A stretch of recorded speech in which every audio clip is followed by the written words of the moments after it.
dan jutarnji program N1 televizije. Zajedno smo sve do 10 sati. Pratite nas uživo i putem portala n1info.com. Zašto je napisala knjigu The Siege of Sarajevo? Zašto želi da knjigu pročita što više mlade generacije Bosanaca, rasute svuda po svijetu, kao i što više Amerikanaca i drugih koji su već davno zaboravili gdje je ta Bosna i šta se u njoj dešavalo?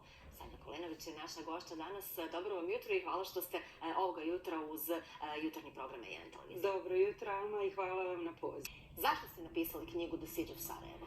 Piše ovo The One Family Story of Separation, Struggle and Strength. Da.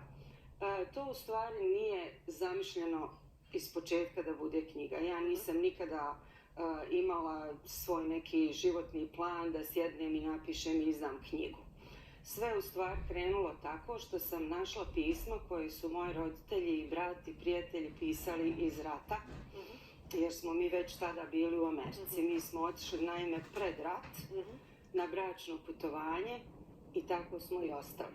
Dakle, nismo imali nikakvih papira, dokumenata, radnih dozvola, ničega. Zatečeni smo tamo bili i tako smo i ostali. Sada, nakon je sve to prošlo, dobili smo djecu i kad je otprilike njima bilo 10-8 godina, ja sam počela da čitam ta pisma. I kćerka me je pitala, pa je li mama zaista to stvarno tako bilo? Zašto je to sve bilo?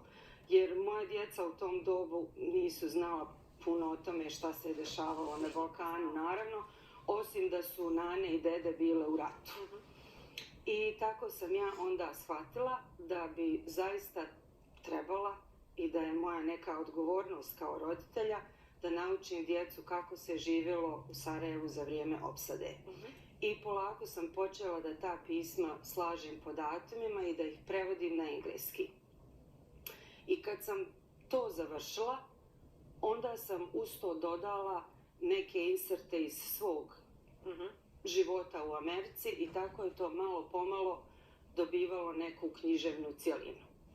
I zatim sam tu knjigu izdala samostalno, jer ja sam anonimni pisac, a nisam ni pisac po profesiji. Financijski analitičar, ako se ne varate, potpuno nevjerovatna kombinacija, gdje je 2+2 uvijek 4 do nečega što jeste književnost. Tačno tako, jeste. Ja sam ekonomista po profesiji, a eto radim već 20 godina u jednoj firmi, jednoj te istoj firmi na raznim funkcijama i sada kao financijski analitičar na tom nekom mikronivou.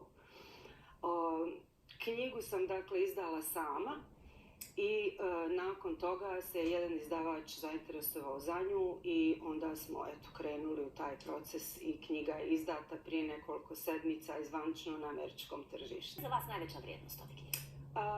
Vidite ovako, mislim da je zaista ta knjiga tekst vrijedan istorijski dokument. Pisana je sa mnogo emocija, jednostavnim rječnikom običnih ljudi, Sarajlija, koji su preživljavali sve ovdje i stavljali svoja iskustva i svoje živote na papir.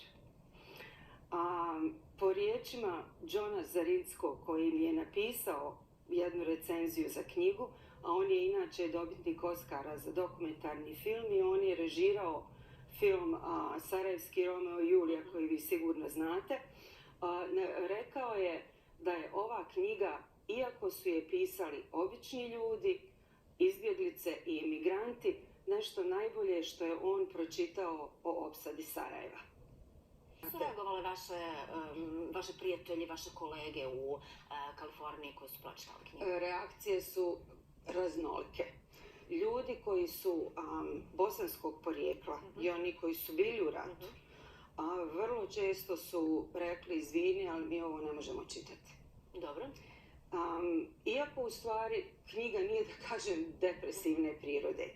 Ljudi su kroz pisma opisivali šta ih je održavalo u životu, kako se išlo na pozorišne predstave, kako se snalazilo, mislim vi već sve to znate, ali s druge strane valjda ljude to nekako sjeti na neke teške momente, tako da sam imala komentara tipa ako čitam ujutro ne mogu ništa cijeli dan da radim, ako čitam navečer ne mogu da spavam.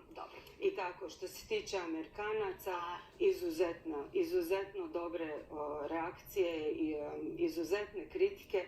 Možda jedna od najdražih mi je od jednog prijatelja koji je Amerikanac i poznajemo se već možda 15 godina. I on mi je rekao, že znam tebe, znam kako se ponašaš, a sad kad sam pročitao tvoju knjigu, sad kažem ti si stvarno prava Sarajka. o nama govore naša djela, bez obzira jesu li književna ili ono što radimo. Promocija u Sarajevu? Promocija u Sarajevu, nadam se, dogodine u aprilu. Izdavačka kuća University Press se je zainteresovala za tekst i sada ćemo početi sa prevodom i nadam se na proljeće iduće godine da će knjiga biti izdata na bosanskom jeziku ovdje. Onda se vidimo u aprilu. Nadam se. Bilo bi mi drago. Hvala vam što ste ovoga jutra bili gošća Novog dana, sretan put. Pratite naravno dešavanja u Sarajevu, u Bosni i Hercegovini generalno. Imate sjajan portal n1info.com, tu će vam sve biti na raspolaganju i onda do aprila. Hvala vam najljepša. Nema o čemu, Sanja Kulenović, autorica knjige The Siege of Sarajevo, bila je gošća Novog dana jutarnjeg programa N1 televizije.